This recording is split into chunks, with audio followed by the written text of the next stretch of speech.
ভারতে বাংলাদেশের উপ হাইকমিশনে হিন্দুত্ববাদীদের আক্রমণের প্রতিবাদ জানিয়ে বিক্ষোভে উত্তাল ঢাকা বিশ্ববিদ্যালয়।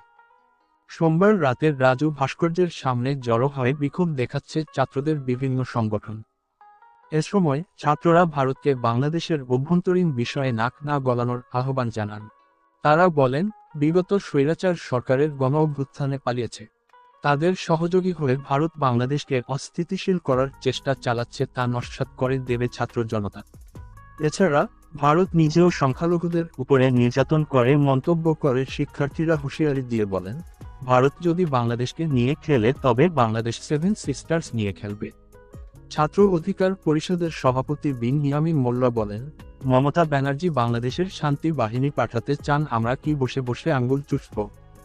আপনারা একটা ট্যাঙ্ক নিয়ে বাংলাদেশের ভেতরে ঢুকবেন, সেভেন সিস্টার্স ছিন্ন ভিন্ন হয়ে যাবে।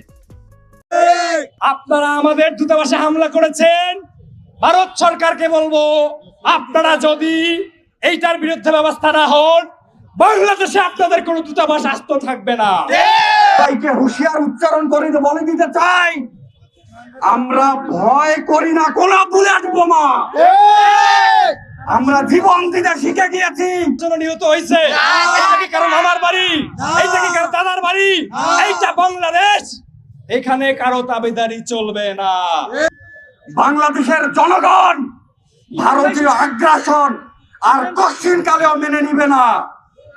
তোমরা ভারতে বসে আবারও আমাদের এই বাংলাদেশকে নিয়ে যে ষড়যন্ত্রের খেলায় মেতে উঠেছো, আমরা বলতে চাই অবিলম্বে তোমাদের এই নোংরা খেলা বন্ধ করো।